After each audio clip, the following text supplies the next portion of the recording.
we're making the argument for a tool, and one of the greatest tricks that a marketing department can ever pull is replacing the task with the name of the tool. So, it's a Hoover. No, it's not. It's a vacuum. Hoover's a brand. It's a Frisbee. No, it's not. It's a flying disc. Frisbee's a brand. Sorry, just double click. Frisbees are not actually Frisbees. Frisbee's a brand. I had no idea. It's a brand. Yeah. There you go. That's how good it is.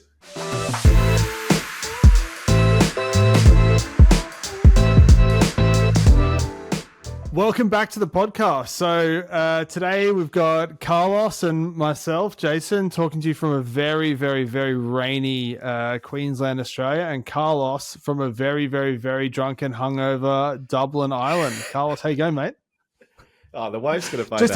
Just in case Olu doesn't get the story about the 11 pints in the cold open, I just thought I'd reinforce it in the intro, so it's definitely making it into the episode. I haven't done a double-digit pint session on a Wednesday since uni, and I can't hack it. So, yeah, upfront and honest, I'm going to be an absolute drag on this episode, but no, we're all good. Well, that's good. I'm sure you've prepped and come with one of your fun facts for the day, and won't be blagging it. No, I've actually got a decent one up your alley as a self-proclaimed concrete nerd. A student at MIT has developed 3D printed glass bricks, and they interlink like Lego. So all of these standard bricks, you can basically build structures. So like my gut feel is that would be super handy in like maybe emergency situations and things like that, where you've got non-skilled individuals potentially trying to build structures really quickly without any experience. But then I was thinking, shit, there's a lot of energy that goes into producing glass. Is this going to be even worse than concrete? But yeah, what's your thoughts as in the concept of glass bricks? That a uni student developed glass Lego. Yeah. Well, hey, there we go. Moving on. Nice. Yeah, cool idea. Yeah, shouldn't throw stones in that house. But like glass or some like glass derivative thing, like it's not see-through. Yeah, so the article didn't give any like proper technical knowledge on what the actual material is. They call it glass, but I'm no expert in glass, as people have probably worked assumed. Yeah, you are a Lego expert. Had. But like the temperature, the heat required to produce glass, suddenly to do it out of a 3D printer, surely it's like laced with plastic. Like it's got to be not glass. Is my professional statement. I think the whole 3D printing thing, for anything that's mass produced, there's like, so I don't know if you've seen a lot of the articles talking about the like whole 3D printing market and all these companies that went public that are like almost gone to zero. You don't hear it anymore, do you?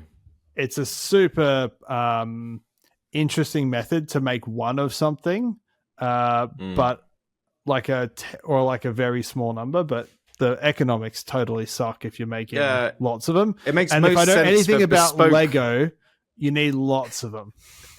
Yeah, it makes sense for like tiny quantity, highly bespoke items. Like I get printing because like you bang in a design and you can get something, but to mass produce something that's the same piece every time, surely a 3D printer isn't the way to go.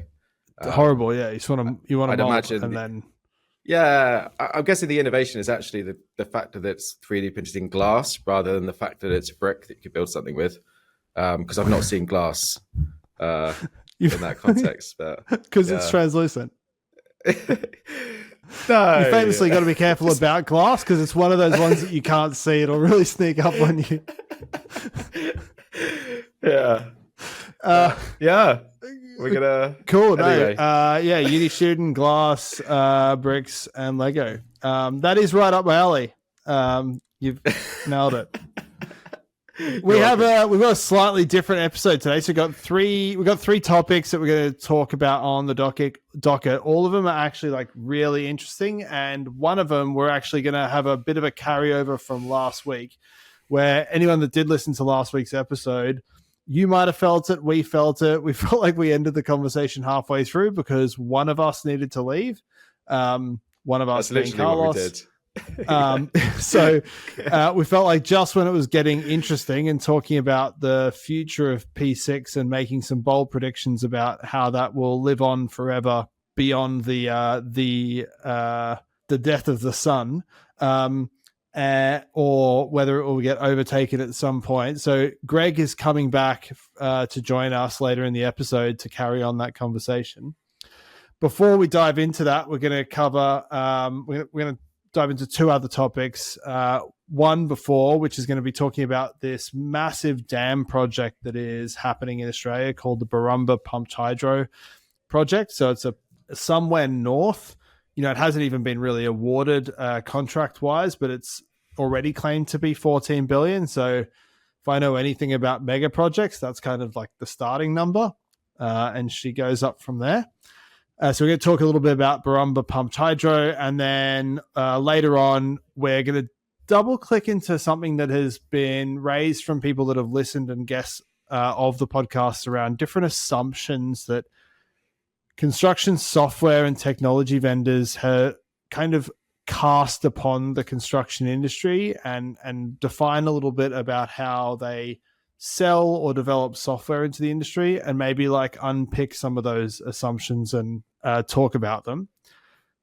Off the bat, Borumba Pumped Hydro. So in the greatest state of the greatest country of the greatest planet, in Queensland, You need your Make Queensland Great Again hat when you say that. If there is a state in Australia where that hat would be popular, I think Queensland is it. It's like the Texas of Australia. The state government through the water body is developing and now underway with a pumped hydro scheme, which it's impressively massive. So if I give you some like high level info about it. So I guess north of Brisbane, for those that know the geography, there is an existent dam called the Lake Borumba or Borumba Dam. The plan is to expand that and add a second upper reservoir and provide essentially a 20,000 or 2,000 megawatt power generation, which will give up to 24 hours of reserve, so 48,000 megawatt hours storage capacity. It's a dam, but it's largely about energy, and it's largely about energy storage because of in combination with renewables development. So you've got wind energy and solar being developed nearby. And like a lot of these projects, you've got this peak demand, and then you've got these troughs where they may not be producing and the energy is actually needed. And so you need some form of storage to have the capacity when the demand is needed. And around the world, and especially around Australia, there are all sorts of solutions being developed. There are a lot of these super batteries being developed. But specifically, there's a number of pumped hydros that are underway across Australia. There's another one called Kidston Pumped Hydro in far north Queensland. And then the biggest one, which we talked about in a previous episode, which is the Snowy Hydro project down south. So the core idea of a pumped hydro project, essentially, is that you have a bottom reservoir and then an upper reservoir, and then using usually some form of renewable energy. When there's excess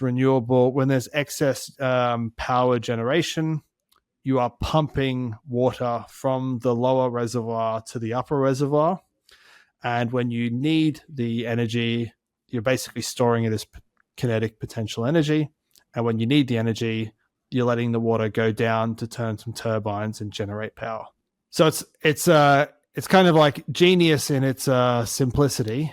The project itself is supposed to start its main works in 2026. and they recently awarded a number of different packages, so smaller early works packages, a couple of hundred. I think they've awarded about $200 million worth of early works packages, either design or some camp and early works packages. There are two main packages, which is the upper dam and then a tunnels package, which are the two main packages, and between them there's supposed to be over 10 billion of construction scope, which is currently being tendered. There's some shortlisted firms that are not publicly announced, with award due kind of late next year. It must be an engineer's dream in terms of the type of job. I think I definitely underappreciated like a dam project in terms of what goes into it. So if you're an engineer on this job, you're doing bridges, tunnels, like proper excavation, you're doing infrastructure, you're doing all the big, heavy, exciting stuff that you see on infrastructure schemes. So yeah, I think the scale of it is quite impressive. And I didn't appreciate the fact that you have these two reservoirs and you kind of empty one into the other, which drives that flow of water that's obviously producing the electricity.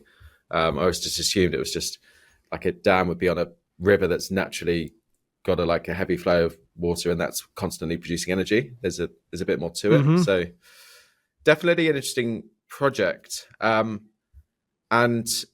from a renewables point of view, hydro converts like 90% of the available energy into electricity.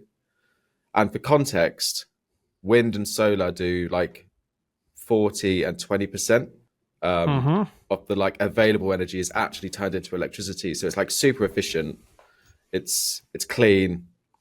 There obviously might be some issues with environment and stuff like that naturally, but it's a pretty I'm interested in whether that is true from like a whole of life cycles perspective, because I would imagine the like release of energy from the upper reservoir to the lower reservoir through the turbine has like a high efficiency, because you could imagine that gravity turbine design, the gravity bit, but it's really about the like flow of water through the turbine that is where you get your efficiency, like the loss or efficiency. But the thing that I don't know if that's accounting for is the fact that you need to pump the water up to the top, and the pump would probably be pretty terrible efficiency. So if you account for that, I guess there's an argument, which is if you're using wind power or solar, which you have excess capacity of at a certain point, it's almost like free energy, so you can almost ignore it. But yeah, I'd imagine like the efficiency of the pumping from the bottom to the top is not great, but the actual generation through the release is strong. What's interesting for the project, so this is a map of the project that we got on the screen here. So this is the existing dam wall down here, and they're building a bigger dam wall in front of it, as in on the not water side of it, that's going to be higher and expand the capacity of the lower reservoir, which basically pushes it all out here. And the upper reservoir up here is, I want to say, 320 meters above 325 meters above the lower reservoir. So this body of water is 325 meters above. And the tunnels that they're going to bore between them are 3.5 kilometers long. So you're essentially pumping the water from here up to here and then releasing it through the tunnels to generate the energy. So yeah, you've got a lot of the project it's super interesting. You've got some like big, heavy stuff going on here. So I think it's a super cool project. And the folks that I know that are tendering it at the moment, say it's going to be pretty cool to deliver. I know 99% of Australia is deemed as what most people would call remote, but I know they're building an entire facility for the workforce to live in. This is right out in the middle of nowhere, presumably. No, it's actually not that far out. So it's like, I want to guess it's like an hour or so from the Sunshine Coast. So a couple of hours from Brisbane. It's not very far at all.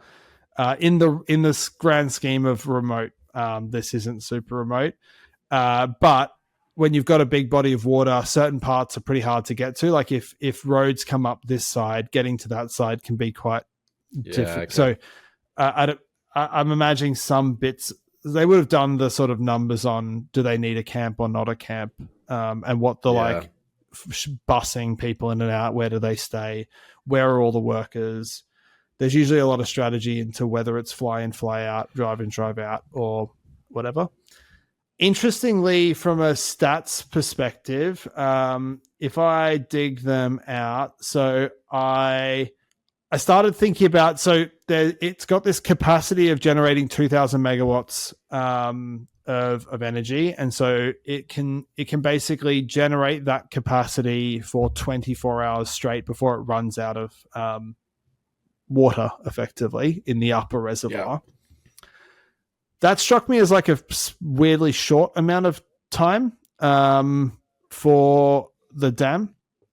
And when you looked at other equivalents, so if you look at Snowy 2.0, which is the other big dam project in Australia at the moment, that has the same 2,000 megawatt generation capacity, but it has, instead of 48,000 megawatt hours, it has 350,000 megawatt hours. Wow. So almost an order of magnitude. Upper reservoir. Yeah, it's the size of the upper reservoir, and I think the other determinant is the kinetic potential energy. So that's the amount of water in the upper reservoir, but also the height difference. In Snowy, I think it's like 700 meters difference between the lower and the upper. So the pace of flow is greater. As you change the height of matter, that's the old physics. I'll just say physics at this point. The old physics. The old physics. So yeah, that's the old physics that's doing that. So yeah, you get more water, you make it more high, and then the old physics really kicks in at that point. And we're gonna go build some physics stuff. Yeah, nice. Yeah. So yeah, this would be a good chat to have got Elliot onto this show, right? He's a physics degree guy. He probably has some quite useful insights. Yes. For those that listening and know Elliot, yeah. So no, I think this is a particularly interesting project. The early works has literally been awarded at the moment. We're probably a year away from main packages being awarded. And is this in Australia? Would this be typical infrastructure contractors? Presumably, you won't have like dam specialists in the country because there's only so many. So it'll be the usual crowd. I think it's like anything. When there's a lot of a certain type of project happening, every general contractor turns into a dam specialist or a renewable specialist, whatever the work is. So it'll be the big general contractors. I think some of them will be leveraging. I can't obviously say who the shortlist of people are, but some will be leveraging some international experience in building big and dams. tunneling, presumably. Yeah. Yeah, exactly. You got it. So no, super interesting project, massive project in the region. Something that I think there's gonna be thousands of people working on this in the next 2 years' time, which is cool. And they'll be an hour away from one of the nicest beaches in the country. Righto. Let's welcome back Greg from Nodes and Links, mate. Last few weeks ago, we were talking and we were having a conversation, and it was just starting to get interesting as we were positing potentially the topic of the future of P6. And due to our poor time management, we ran out of time and cut the conversation abruptly short and felt we had to finish that conversation. So, mate, thanks for joining back again with COVID, by the way, with COVID. The benefit, by the way, is that I should do all of my baritone recording now because my voice is so low. It's great. If you want any intros recorded, today's the day. Today. Yeah. Do you do cameos? Do you do cameos and shout outs? I can do today. By the way, side note, has anyone seen the videos of like people paying Nigel Farage to say totally bonkers stuff on Cameo? Nigel Farage is No. on Cameo. Nigel Farage is on Cameo and he will say anything for 50 quid or whatever it is. That's the wedding gift for my brother next week. That's your afternoon That's it. sorted. Jesus. There's some people have made like montage videos of his cameos that he's recorded on YouTube, and they're worth a watch. He'll say anything, like literally anything. Oh, there's so many ideas now for Christmas. He was an elected MP. Yeah, a European Not MP. too many weeks ago. Wow. Cool. And he's got that kind of like look in his eyes while he's saying it, of like, the old person that doesn't quite understand the what the kids are asking him to say. Like he's reading out like I don't know, Riz or whatever the kids are saying, and he's reading it and he has no idea what he's saying. He knows he has no idea, but he's still happy to read away. Yeah. I've actually got a good meme in store with that. When Nigel Farage, I think he's in the European Parliament, and they've got like protesters in the back, and he's just going, boring. And there's definitely a meme in there with like, I don't know, the QS has told you to stop because you haven't got an instruction. All right, let's get serious so that we don't do the same thing again and run out of time the second time. Right. So we were talking, the context of the conversation was we were talking about the future of SaaS, and then we got into the conversation about systems of record. And Greg, you brought up rightly this concept of systems of collaboration, and then we kind of jumped from there into talking about, well, what is P6, and then potentially even like what is the future of P6. And you started down this path of thinking about all of the things that P6 currently does and how that can kind of get disarticulated and maybe gets picked off bit by bit by bit by bit. I think the counter argument I've had actually a couple of people reach out to me just off the back of that conversation and say we either agree or totally disagree with that point. And just to kind of steelman the counterpoint, is there is obviously this like very wide ecosystem lock-in thing that happens around P6, where there's a body of consultants that have businesses built on top of doing stuff in P6 and running reports and Power BI reports and stuff sat off the top of P6. There's training programs built on top of P6. There are universities and schools pumping out people that have qualifications and almost like myopically focused on P6 in terms of the tool set that they're learning. And so that kind of results in this high switching cost thing that makes it hard to find the balance of when do the benefits overcome the switching cost out. Because anyone that's like a contractor or someone thinking about switching away from whatever this future competitor set to P6 is, they have a smaller pool of consultants that they can possibly use. They have a smaller workforce they can probably employ. So anyway, that's a long-winded wind-up to kind of get us back in the conversation. I don't know if you have thoughts you want to take it from there, Greg? Yeah, I'll address that. We can talk directly about those. Nothing ever is a question of if; it's just always a question of when. So, are we still using the same cameras that we used back in 1850? No, that's stupid. Like, was there an entire industry associated with putting shoes on horses for pulling carts? Mm-hmm. Yeah, of course. It's just eventually, in 1,000 years, no one will even know what P6 is. It will be gone and dusted. And 1,000 years ago, no one knew what it was because it wasn't invented. So sometime within 1,000 years, it creates and it disappears. So that's what I mean is the only question is when. Yeah, there's switching costs, there's locking costs, there's all of these. All you have to do is a basic MBA, and there's entire textbooks about strategies about how you counter and protect against that. All of these kinds of stuff. What I'd probably caution is: are people saying that it won't happen because they hope it won't happen?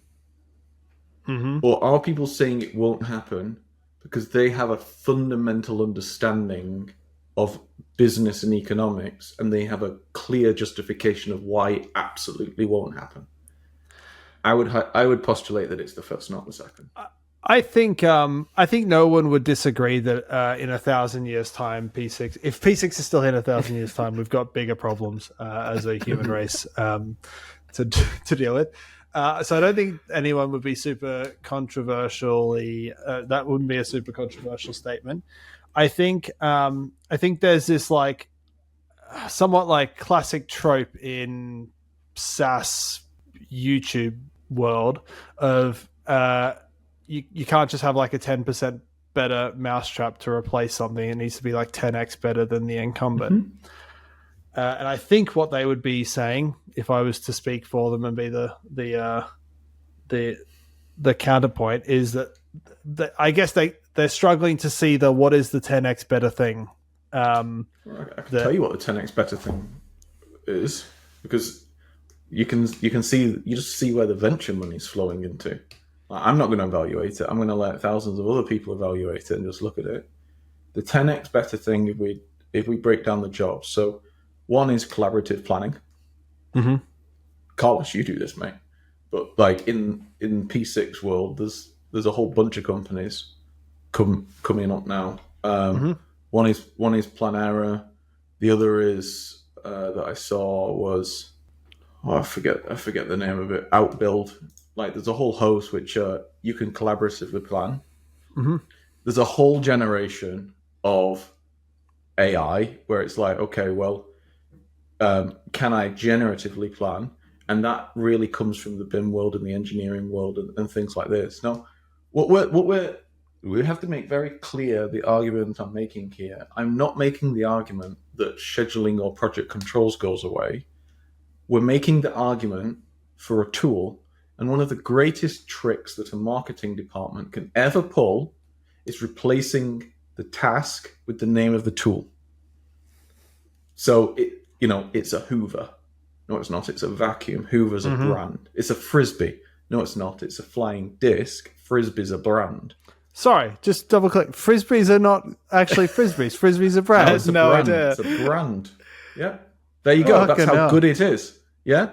And it's here, you go, like, people are defending P6. I have no opinion either. Like, I do not care either way.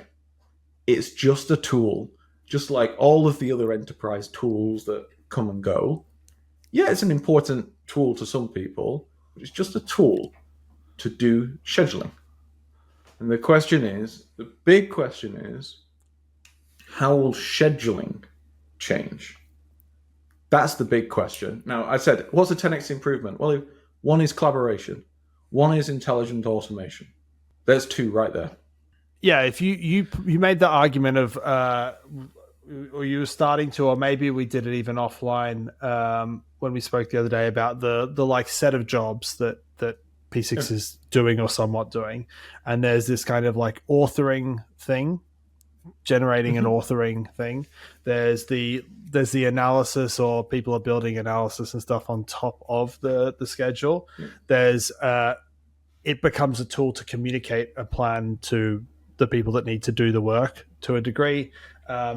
Then there's this kind of workflow around progress update that happens into the schedule over time. And then it's also just the repository of all of that schedule data, or probably like one way to classify the jobs that it's doing. And I think you could definitely see how some of those are done better. Like the analysis thing, that's the bar's so low to get over what P6 was doing from an analysis thing. That's done. That ship sailed. You guys are doing exponentially better job just already there. There's the communication bar is so low as well that it's not hard to see how you immediately don't use it for that. You could see how in some future, the progress update thing can increasingly become automated through reality capture of some description. So it does come down to this, like, it does feel like the authoring thing is, and the one spot where it is and all the things are connected. Because if you break one thing by a million different pieces, it does, it can kind of hang in there. I don't know if you know what I mean. Like, yeah, because you're not ripping. It's fine for things to hang in there. Like, what you're really thinking about is, if you're thinking about disruption and evolution, you have to think about in Clay Christian's jobs to be done kind of narrative. We still use horses today, but we use them for leisure purposes, and the police have them for riots, basically. We don't use them for shipping coal down canals in the north of England anymore. We have trucks for that. So what it is I'll call it the great fragmentation and restructuring. So really what P6 is a database. It's where people create what they think should happen in a plan, and it's where people control and version control and store how that plan evolves over time. And you've got it's do you know what, it's fine to remain like that. Like, I take an analogy, which is the early versions of websites and things. If you wanted to run website analytics, you had to have a full server that's pulling all the data from the website yourself, and a bunch of staff to maintain those servers. And then you had to have a data science team to go into those servers and be able to write the script to pull out actually the analytics. Today, you just have Google Analytics. Like, who owns a server for their own website anymore? So someone does, by the way, but it's central. What I can envision is, today, let's say you've got a large organization, and let's say they've got 1,000 project managers and 100 licenses of P6, which already, by the way, is a failure if you think about communication. So P6 isn't this grand product. It's actually a niche product. A grand product is Microsoft Word or Microsoft Excel. That's a grand product because everybody uses it. P6 is a very specialist niche tool. But within that, could I imagine that 100 licenses becomes 10 over the next 10 years? Because, to be honest, you can just share those around, and you only need to update a database and create something very infrequently, and all of the other jobs are automated. That's really what I mean, is, it fades into the background of not total irrelevance, but much less relevance. So the way I look at it is that you've got two forces in this market. You've got one force, which is the demand for more projects and more project people, which is a growth. But then you've got the decreasing demand of what is a very, very old tool. So it's like, okay. I definitely... Sorry, I cut out, so I spoke over you, mate. But I definitely buy this argument of like seat collapse for the product, and then if you take that to the limit and you get this like seat collapse, and you're left with this thing that maybe some other tool is doing the kind of progress update, some other tool is doing the reporting, some other tool is doing, and it becomes this like actually very terrible database in the middle with terrible APIs, ability to connect to the thing. It's interesting if you game that out, and I wonder if they're observing that phenomenon, because I've seen companies increasingly dropping seat count on P6, at least in our customer base. Do you reckon if you game that out, that is almost an incentive for Oracle to continue to have terrible API? Because the more you can connect other things instead of buying seats, they can almost accelerate. I actually really collapse. don't know is my answer, because if I just kind of put myself in the strategy department of Oracle, I could go a number of directions. One is that I can try and fight it by investing in making it the center of the next generation, which essentially means you have to have a data standard, which they kind of have with XER, but you'd have even more of a data standard, and you'd have common coding and all of this kind of thing, and you'd have an entire API structure, and you'd link it up on Oracle Cloud, like it would be like this entire package. Or the other angle is what they've done historically, which is just milk it for all it's worth, and then buy the next thing that's going to be a success. Like Primavera was invented in the 90s, and Oracle actually bought it off, I believe it was Insight Partners in 2006, just as Dell Tech bought Acumen. Oracle also bought Unifier and Textura and Aconex. Unifier I don't know, but it bought Textura and Aconex in like 2018, 2016, something like that. It's just bought all of the products it's selling, and it's an enterprise sales house. So I don't know. That I'm guessing a lot of people listening to this will be thinking as professionals, where their profession is scheduling and controls, whereas the right way to be thinking about this is money. How do I make as much money as possible for as little cost as possible? And sometimes the answer is just let something run until it dies and don't invest anything in it. Or the other is really fight back and invent something good. Yeah, you definitely get this. You see how the incentives will line up to just like milk it and let it run its cash cow course. Because if you fight it and make and try to make it the center of like they've attempted to fight it already with some of the cloud tools and stuff that have not succeeded particularly well. But the challenge is that they've lost the cloud war. So they're a cloud niche. Don't get me wrong; they'll have a big business in cloud, like multi-billion-dollar business, but they're a cloud niche. Microsoft and AWS have won that. It's over. Like Google are in the fight, but it's over. It's Microsoft and AWS and maybe Google. Yeah. Like, what enterprise is going to go, actually, Microsoft, I don't want to go with your Azure system and all of your apps. I want to go with Oracle.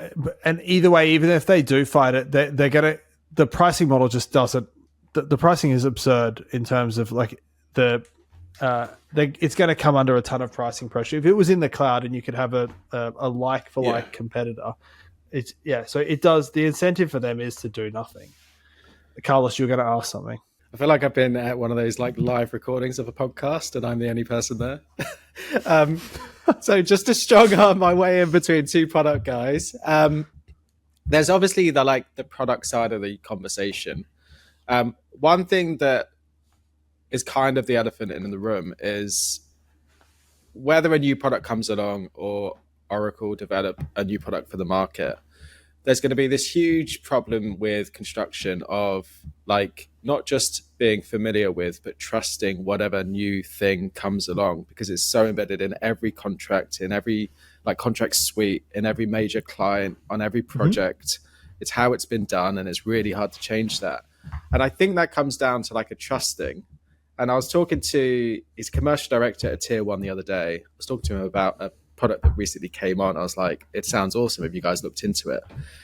And the response was, yeah, that's awesome for me, but I don't want my team to use it because they'll become lazy and won't learn how to do things properly. And there must be a big part of that with like P6. And even if we develop ways of automated authoring and that sort of stuff, will we still get stuck in the cycle of you need to know your trade? And that will always like create this sort of reliance until we get so far into the future that people accept the fact that things are different. I think it depends is the answer. It depends. So I'll give you an example. Taxi driver exams in London versus just using Google Maps. Yep. Like, let's be honest, the taxi driver exam about where things are in the city is irrelevant nowadays. Still done though. It's still done, but in terms of the value add, in terms of the training around safety and things like that, absolutely. But in terms of training around how to get places in a city, kind of irrelevant when you've got that level of tech and it's so easily accessible.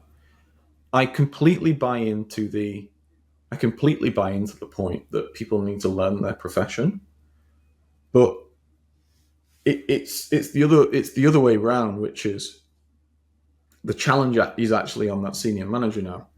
I actually got asked this a couple of months ago by a professor lecturing, where he says, loads of students are using ChatGPT to do their essays now. How do we enforce learning? And I kind of went back and I was like, you're lazy. The professor, you're a lazy person. How did that go down? Well, it was kind of like, what? And I was like, your job, well, we can argue what it is, but your job is to impart learning on students, and the way you are testing how the learning is done is by getting them to write essays. Don't be so mentally lazy that you're complaining about the historic test that you've done that's worked is no longer working anymore. Design a new test. So it's the other way. So don't be so lazy that the people you hire are not learning the scheduling in the way that it was learned in the past 30 years. Design a new graduate program or design a new engagement program such that they learn those skills. So it's kind of in reverse. This is what the world is. Don't be so mentally lazy. Figure it out. Right. So I'm going to jump in really quickly because we're going to be short on time. And Greg, you said something before, which is 1,000 years in the future, P6 won't exist. No one will know what it was. On behalf of other folks listening to this that know and use P6 every day, and for some percentage of those that love it, can I goad you into being more specific and narrowing down the 1,000 into a tighter time frame as to when it kind of, I won't say disappears, because as we've said, it might kind of fade to progressive insignificance. But let's say when it would be viewed as kind of not the recognized standard. I think we're looking at 10 or 20 years. That long? Oh, yeah. The amount of money that it's going to print. The amount of money it's going to print between now and then. By the way, what an amazing acquisition and what an amazing strategy for making money. Buy a tool, spend years getting it written into processes, spend years getting a whole ecosystem trained up that are training. So it's like people's livelihood depends on something existing, and then just stand back and raise your prices. And then just literally leave it, and this entire ecosystem that you've built argue for the prolonging of something that really should die. Incredible business model. That's the reason why it won't die out in like 1 or 2 years. Contracts and projects, extend 5-7 years. So it'll be like 10, 15, 20 years. But I would say that if we drew the graph of the number of licenses being bought versus the size of the market, so the amount of people who should be buying licenses, we have now entered the decline. As you said, people are buying less, even though they're hiring more. So the final question, because we're now definitely out of time, is so if you're Primavera or someone actively trying to disrupt that 10 or 20 year duration is definitely outside the realm of what a VC funding is going to carry you. What do you think that says about the strategy for someone trying to eat the P6 lunch? Don't go for the really, really slow big clients.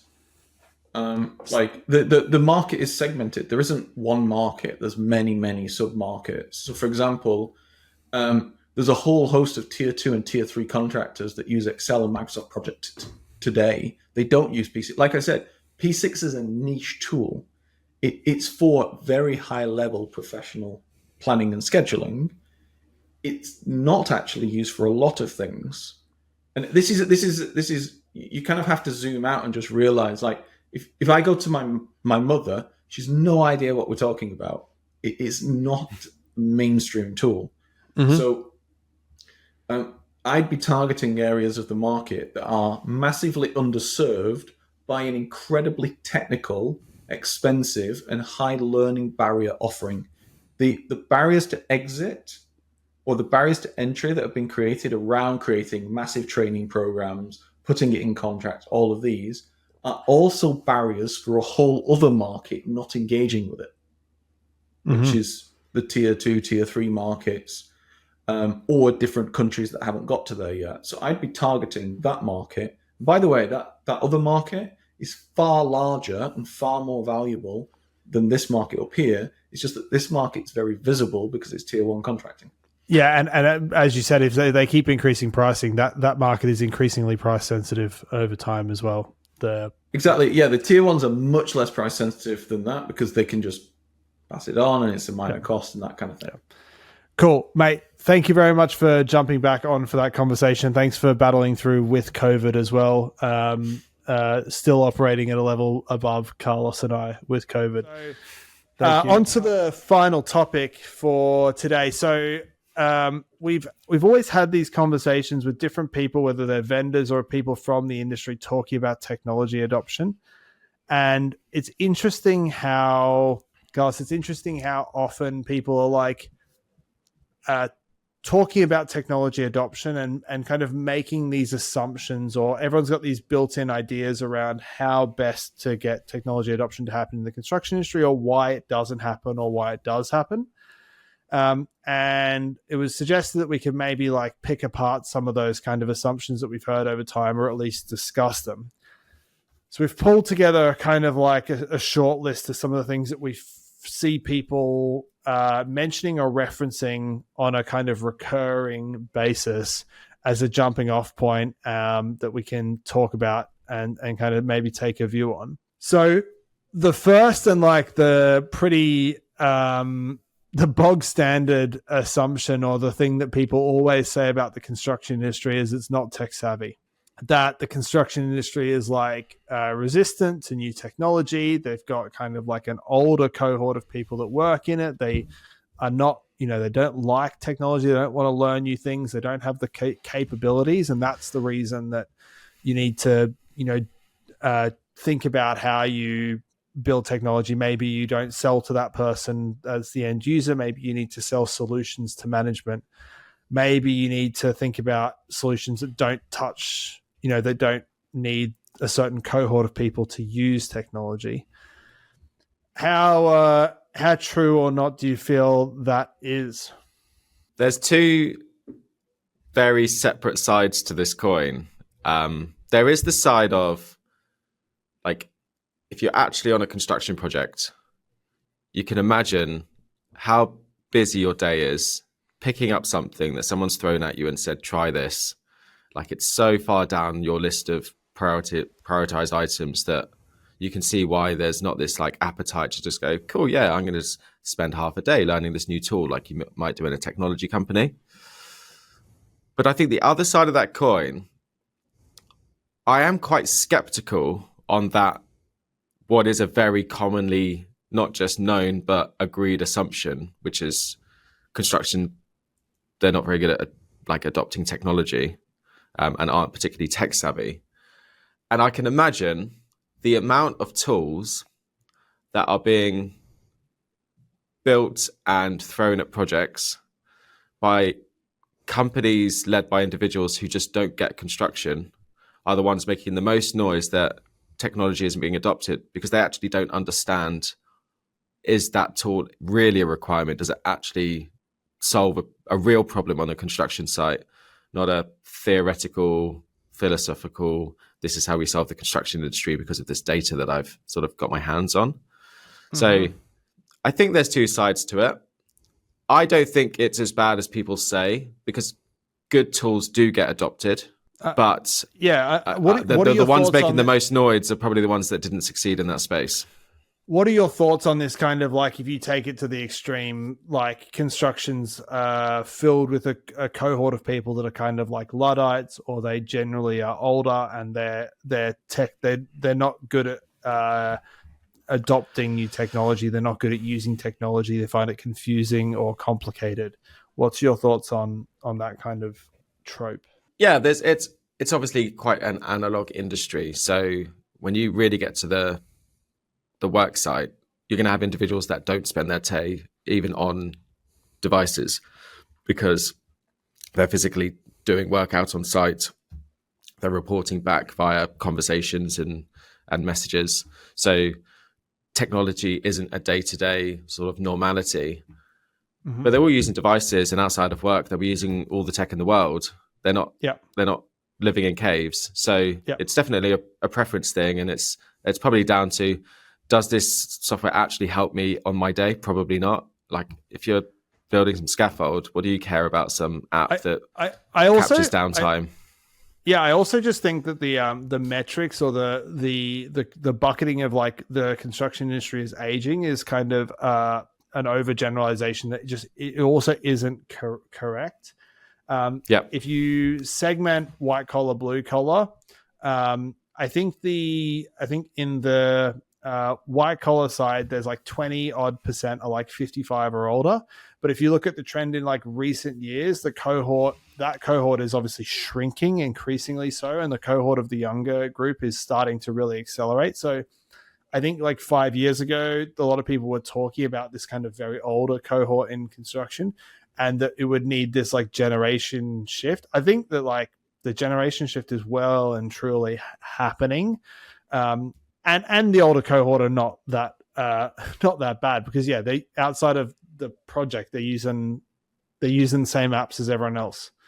They might have the phone on that mega zoom, where if you've seen like an old person use an iPhone on like Zoom, where it's like one word the width of the page. They might be doing that. No, they're not faxing each other at the weekends. Like they're obviously living in a digital world.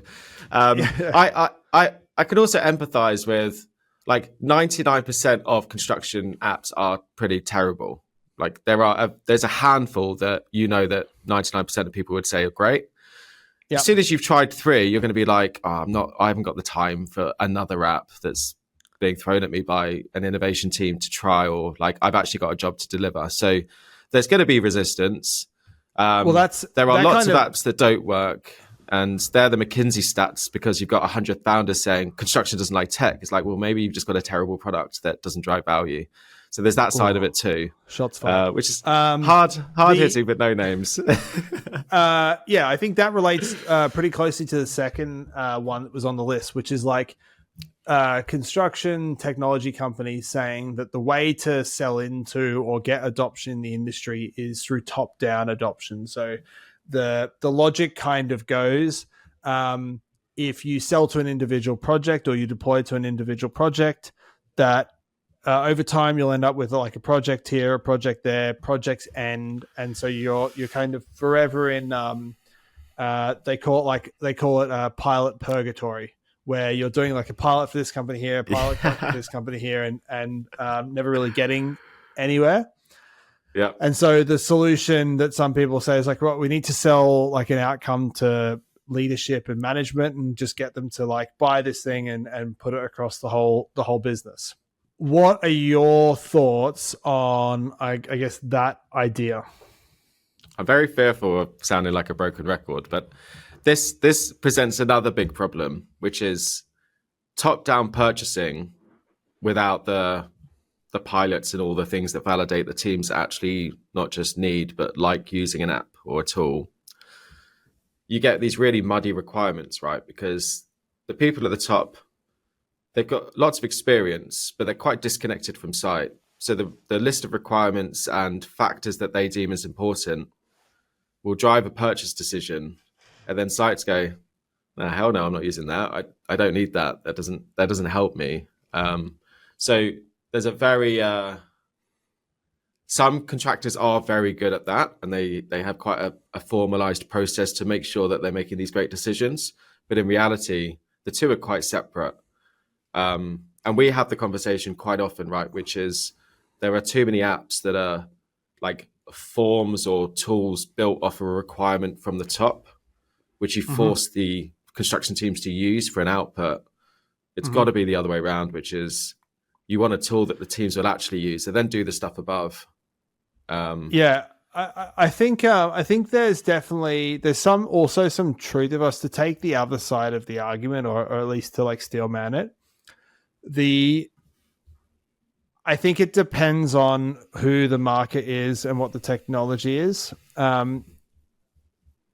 There is a certain size of construction company that operates like I guess, a lot of other businesses where it's like one company with a head office, with everyone kind of going to a job here, going to a job there, but really it all feels like we're on little projects, but we're part of this one company, and there's a lot like central control. People might work a couple of days in head office. So there's like up to a certain size, you have this feeling of like tight connection to head office, and people like going out and trying to deliver projects. And you get to another, like once you cross a certain Rubicon in company size, and probably also project size, the company feels entirely different. It is a collection of very large projects, each running themselves like almost like a business. The PD is like the CEO, basically. Yeah, exactly. Yeah. And so from the technology side, there's a lot of like things that go into your go-to-market motion, how you sell, how you market, how you onboard. And so I could definitely see that at the smaller contractor side, depending on what the sort of economics of the product are, the only approach is to go top down and get that company that is, more cohesive to say, this is how we're going to do X, Y, and Z. Because the economics don't really work if you try to sell to one of their projects with one person on it for 3 months or 6 months. But yeah, definitely when you're talking larger companies, like ENR 250, larger project size, top down's like nuts. And people that try to do top down in that scenario, I think either just haven't like thought about the problem well enough, or have not made a product that is valuable to end users on a project. Because at that size, you have to start at the project and solve a problem at the ground and build up from there. And then look at the projects. Like, you could be building a data center or a tunnel. You could be on different forms of contracts with different requirements. It's so hard to, even if you nail the requirements piece at the top, it still doesn't fit everything. Yeah, it's a really difficult place to be. Yeah, ultimately it has to work for the teams, because if no one's going to use it, what's the point? You referenced one point before, which links to like the next assumption, or I guess there's almost like paired assumptions here. So I'll cover both in one actually. So there's assumption about construction, which is construction companies don't want 400 different apps doing 400 different things and just getting app overload for their team. And to that end, they don't want point solutions. Don't give me another thing to do this very specific thing within a thing, and I have to remember to go to this app to do that thing. And they probably don't talk to each other and integrate. On the flip side, there is a school of thought that says construction companies are a collection of projects. They have very broad and probably heavily ingrained systems that all those projects run upon. And trying to make any change of those systems. So if you do something that's very broad across the company and it's not a point solution, you're possibly touching or potentially replacing a broad set of tools that the company already runs across. And because the company is a collection of projects, you've got so many stakeholders to change behavior of, there's never a good time to do the change. So I guess there's like two sides of the coin. One side says, don't give me another point solution. I'm after a platform that solves many problems for me.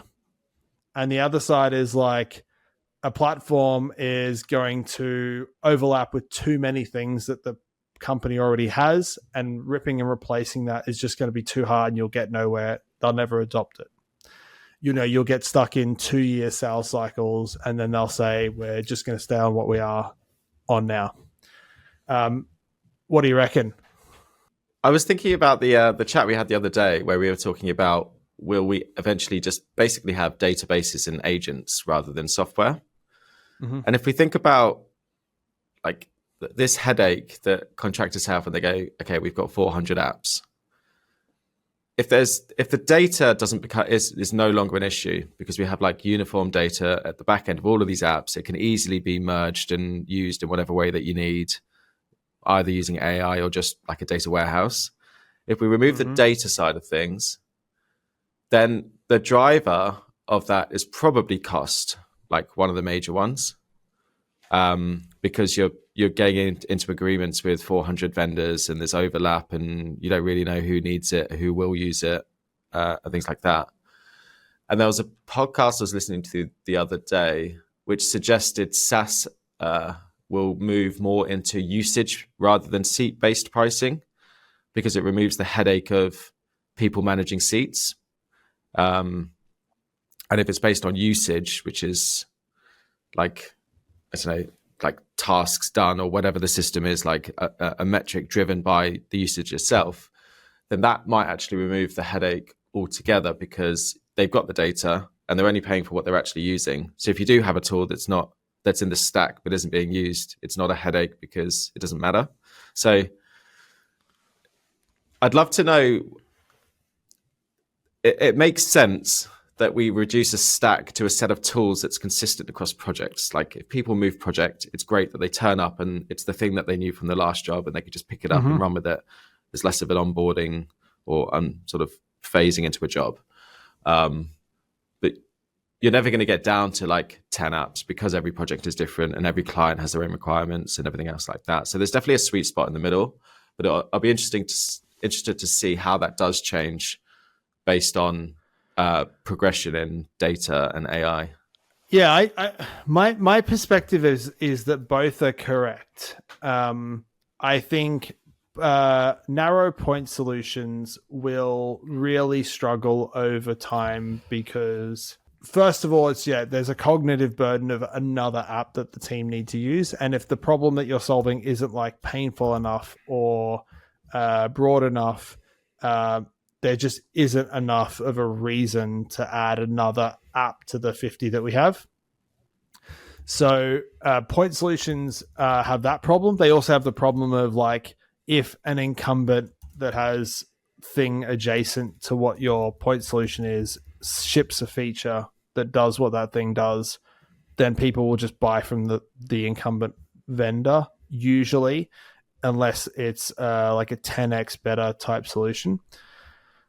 So I do agree that like construction companies want their systems to be integrated. Point solutions typically are not, and you are very precariously positioned as a point solution. On the flip side, I definitely see that trying to get people to replace entire like open heart surgery on, I don't know, an ERP system is just a recipe for like mega long sales cycles that get cancelled. And so I think the real solution is, I guess, a pattern that we see in lots of industries in SaaS, which is you need to find a point problem that you were providing a point solution to, which is like a beachhead, and that is the gateway and the thing that people purchase the thing for, and that you can have the second product and the third product that build the ecosystem of things over time, that someone could be purchasing your, I don't know, invoicing platform and then go to the accounting. Like you can progressively adopt it so that the company doesn't need to rip or replace a bunch of mission critical systems in one go when they've got 40 active projects, some just starting, some just finishing, some midway through. They're not going to want to make that change. There's never a good time to change any system inside a construction company that isn't at a project by project basis. So I think the solution is like modules that can be added on and purchased over time. And I think generally what happens is the point solutions need to grow and fill a certain space. Otherwise, they're going to get taken over or budged out by, I think, consolidation. You know, we've talked about the phases of the industry before in software. You have lots of point solutions. Some win, some don't. The winning ones start to either consume or build the space of the other ones. And then you end up with this kind of clear categories of things.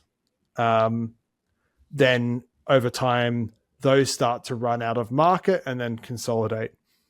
So, yeah, I think both are true. I think you can't try and sell everything at once, and you definitely can't be just a narrow point solution. Yeah, absolutely. That final point, 100%. Like, you will see that natural progression of like a net getting bigger and then that consolidation, and then you're going to be left with the few that actually sort of nailed it or consume the others. So yeah, right. I'm getting messages from our producer Olu about going over time. So thank you very much, Jason, and thank you very much everyone for tuning into today's show. If you did enjoy the episode, please do like the video or follow us on your chosen podcast platform. We really do appreciate the support, and we'll catch you all next week. Bye-bye.